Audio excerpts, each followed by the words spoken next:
And welcome to Kutaki Podcast Episode 1. I'm Shawn, and I host the Kutaki Nomura website. And this being the first edition of the Kutaki Podcast, I'd like to give some information about what the Kutaki Podcast will be all about.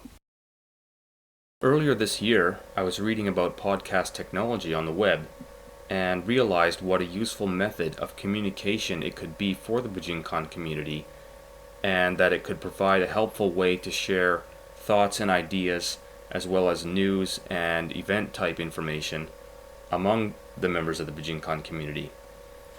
The role that I envisioned the Kutaki podcast having was that it would be similar to that of a magazine such as the Hiden Martial Arts magazine, which consists mainly of news, information, and interviews. At this point, I'd like to mention another really great podcast that has started recently, which is the one done by Mike Lunam. It's called Podgy's Podcast, and Mike has recently posted that on Kutaki under the Life in Japan forum, and in that post he's given all the information that you need to look at that and subscribe to it.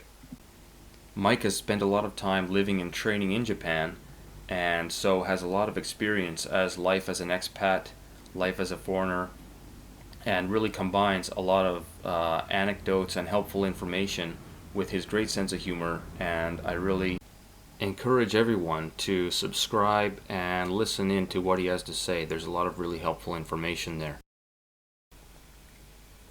Okay, for the first edition of the Kutaki podcast, the first person that we're going to interview is Thomas Franzén from Stockholm in Sweden. Hi, Thomas. Hi. How are you doing? I'm pretty fine. Good to have you on. Thank you very much. And first of all, I was wondering if you could tell us something about how you came into the Bujinkan and started training. Okay, so in 1975, I was then 13 years old, lived in a suburb out of Stockholm. Really young. Yeah, really young. And my mother found this ad in the newspaper about some self-defense course. And I actually went down to the place where they had this training. It was very close to where I lived. Mm-hmm. And it happened to be Bomunte. Okay. So I started out training then at that time, but I had done some judo before that when I was maybe 9 years old. Just for a short period of time. So age 9 to 13 or so, or? Yeah, 13 I started for real. Okay. Okay. Yeah. And so what year was it when you were starting? This was 1975 in the fall, actually around this time of the year. So that's why we also have this celebration this year in my dojo now. 30 years since I entered the path of Budo. Oh, okay. And the path of Budo in the Bujinkan? Well, back then, of course, what we did could not be regarded as Bujinkan. But it was more like Jiu-Jitsu, a little bit of Kempo. Bomunte had been doing Judo and Jiu-Jitsu for a long time. But at that time, he was sent to Japan by his company. And he actually met Hatsumi Sensei here back in, I think, 1973 or 74 or so. Oh, okay. And in 75, Ishizuka Sensei came over to Sweden on his wedding trip. Oh, for a honeymoon. For a honeymoon, right. And at that time, there was also a seminar, which he taught. Ishizuka Sensei taught it? Ishizuka Sensei taught it, and I was then, like I said, 13 years old, and it was like my first seminar ever. Okay. It was with Ishizuka Sensei, and as I recall it, it must have been Takagi Yoshinryu, because we were sitting a lot on our knees, and it was like painful training. We couldn't do it. Oh, really? It was really bad. How many people were in the training group at that time? In that training group, probably 30 to 40 people, Well, as I recall it. Yeah. Okay, good. Lots of people in Sweden training at the time. At that time, yeah, but or do you mean now? No, at the time. At the time, yeah, but like I said, it wasn't really Bujinkan. Uh-huh. But it's funny to see that actually a few people from that time or a few years after that time is still kind of training in the Bujinkan or now coming back, which is it's a good feeling to it. I like that. They're now old men like myself. Well, it's interesting to see how time changes things. Yeah. Can you tell us a little bit about what happened and how you kind of progressed in your training a bit after you started maybe where other places you went for training or other places that you trained? Okay, so I started with Bo and we practiced for about, I would say something like 7 years with Bo. And at that time, Stephen Hayes had been in Japan, and he sent an open letter out in the world to people that had some kind of connection to Hatsumi Sensei, had been here or whatever. And this letter, of course, then reached Bo. Because they had met in Japan when he was here. Right. On this business trip that he did. So this letter came to Bo, and Bo showed it to me, and I said, well, I'm curious, I'll go over. And I was at that time, I think then I was... actually 20 years old. Okay, so you'd been training for 7 years. 7 years. Okay, and you decided so you went to Dayton, Ohio then? Right, and Stephen had just came back because he hadn't, I stayed with him in his small house or apartment, and I remember he hadn't packed up his stuff yet, so probably he just arrived a few months earlier to the States or something like that. Oh, from his time in Japan? Yeah. Right. Okay. So then I started training with Steven, and it was very informal, just a small group. We trained outside in the park, and also he rented a space in a school dorm or gym or whatever you call that room, and we practiced in the nighttime.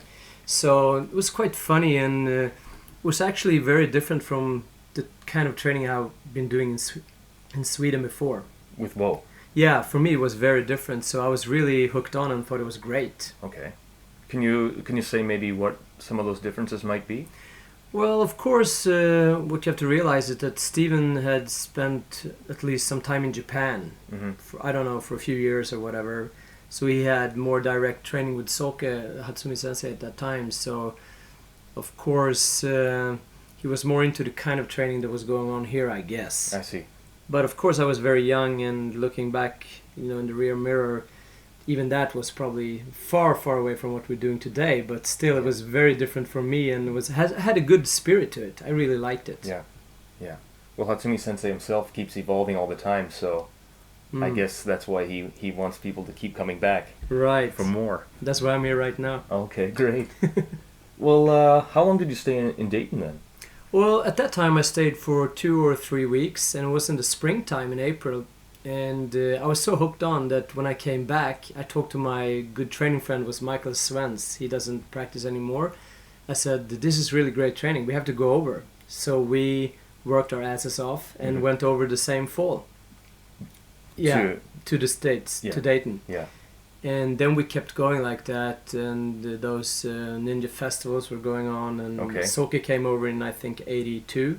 Right. So that was the first time when I met Soke, actually. Oh, okay, 1982. 1982, and Michael was there as well with me then, my friend. Yeah, the two of you from Sweden. Yeah. Okay, the Swedish delegation. Right. Were there a lot of people there from other countries at the time? Or mainly just the US? No, as I remember it, there were quite a few people from around Europe, but mainly from the States, yeah. Few from England, as I can remember, and maybe some from even South America and Canadian people. Oh, really? Okay. Few of them. So they were coming from far away, even that early on. Right. Yeah. Okay. And what was something that you remember specifically about that training seminar with Hatsumi Sensei in Dayton? What I remember was that. You have to understand is I was very young at the time, so of course what I saw then was maybe different from what I can see right now, but as I remember it, the feeling was that he was just perfected technique. It was just perfect. The things he did was very, very strong, and it was very playful and funny, but as I can remember, his technique looked just so perfect. Okay, great. So that was your first impression of Sensei? My first impression, yeah. And did you have any kind of impression of him, say, other than just the taijutsu, but maybe your impression of him as a person? Yeah, at that time, just like a happy man. Okay. This was my feeling. He looked really happy, and I remember we actually were part of the delegation that met up at the airport when he arrived. Oh, I see. Yeah, because we were close to Steven, and we were Swedish, exotic Swedes. Yeah. So he brought us to the airport. Yeah, okay. And Soke, I remember when he came off the airplane, he was dressed up like maybe someone from Texas, big cowboy hat, and Oh, yeah. he looked very American. So he was putting on that face, I see. and he was waved very happily, and we had some big writings to greet him, Oh, okay. Nice. And yeah, it was just like very nice feeling to it. Okay. And the first training we had with Soke was just in the park, still Mhm. still an informal small group. Mhm. And at that time he was dressed up traditionally Japanese, in a Okay. kimono and all this. Oh, really? Yeah, so it was really interesting. He came like an American, and the first training he was completely dressed up as a traditional Japanese old samurai or something. Okay, so he completely changed his Changed, dress. right? And I Interesting. still remember the drill he did with us, because probably he could see how our footwork was really bad, Mhm. and our movements. So he had us do a thing with the rock shakubo, where you hold it two persons and you have to push each other back and forth into Okay. a ichimonji stance. Okay, So you really stretch your legs and your muscles. interesting. Quite painful. Well, I'll have to try that one here sometime Yeah. because I haven't done it before. Okay. Yeah. I still remember it. I can teach you. Okay, great. We'll do that. Okay. So was this the same time where the famous incident where Hatsumi Sensei asked Stephen Hayes to punch him from behind? Yes, it was. And actually, the way it started was that the question came out. Everybody was really curious about the ninja and the magical powers and the kuji and all this. And Okay. someone asked Soke, well, what is kuji? Well, that's how it started. That's how it started, Oh, as I I see. remember it. And Soke turned to Rumiko, Stephen's wife, and had her translate something, and I guess the message didn't come through. Hmm. So Soke said simply to Stephen instead, punch me from behind. And as Stephen explained it, he said that you have to really knock me out. I take all the responsibility. Just knock me out right here. Mm. So Soke turned it back to Stephen Hayes, and Stephen punched him from behind, and he moved his head away. So he said, this is kuji. So he gave us an example, because I guess it cannot be explained with words. Interesting. And Interesting. and then Soke asked the crowd, well, what did you sense? Hmm. And there were all kinds of things coming up. Okay. And as I remember, it was quite interesting. We all came up with our ideas and thoughts and thinking about this, and Soke is just nodding his head, or maybe not, just Right. like that, kind of neutral. Hmm. And then a few of the senior students, like Bud Malmström and Steve, when we were hanging out at Steve's house, it was then, because Soke didn't give an answer, right? Yes. And a few days later, it came up, some of the senior students then asked Soke, well, now, please, tell us, what was it? And he said, I don't know. It was quite good. You tell me, he said. Good. Wow, that's a really interesting response. I like that myself. Hmm. It looks kind of... depends on the way you take it. Maybe someone would take it in the way that he would kind of hide away the secrets from you. Yeah. But the way I take it is actually these things you have to find yourself. Hmm. It doesn't mean anything if I tell you my experience. Yeah. You have to experience them yourself. Yeah. This is the way I now, Mhm. 30 years later, Mhm. of course, think of these things. Yeah, I guess first-hand experience in the martial arts, or in Budo, especially in the Bujinkan, is very important. Mm, And like you're saying, that's probably why Hatsumi Sensei is trying to draw the answers out of us, ourselves, through giving us many different experiences ourselves too in training, instead of just giving us the answers right. that we're looking for, as you say. Yeah, this is my feeling. Definitely. Okay, great. So in this way, the training is the same. Hmm. Hmm. Yeah, he's a very interesting man that way. Yeah. I think I've seen photos of you from that seminar, like in the back of a maybe one of Stephen Hayes's books, Yeah. or in some kind of martial arts publication, a magazine or something. Do you know of Yeah, anything that was? there should from be a that time? few pictures.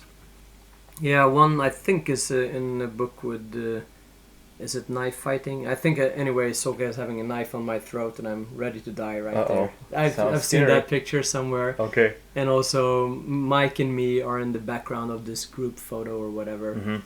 So yeah, I think actually Steven thought it was quite exotic to have people from Sweden. Okay. You know, Yeah. far out country, Yeah. small. Yeah. Yeah. So yeah, there's a few pictures from the time. Yeah. Well, it's nice to have had people there that early from other different countries, and now, as you said, some of the people from those countries are still around. Yeah. And so there's a long history of the Bujinkan, I guess, in the countries that were there at the time when Hatsumi Sensei first started going to the West.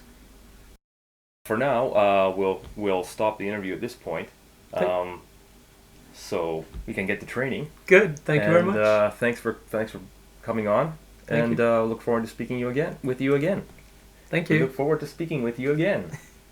Thanks. Okay. Bye. Good. And that was the interview with Thomas Franzén from Sweden. If you or someone that you know is going to be in Japan for training in the near future and would like to be interviewed on the podcast, please let me know at koryu@kutaki.org. That's KOURYUU @kutaki.org. For now, we're running out of time here, so we'll wind up episode 1. Please keep your feedback on the forum if you can. And for now, I'll wish you goodbye and good evening.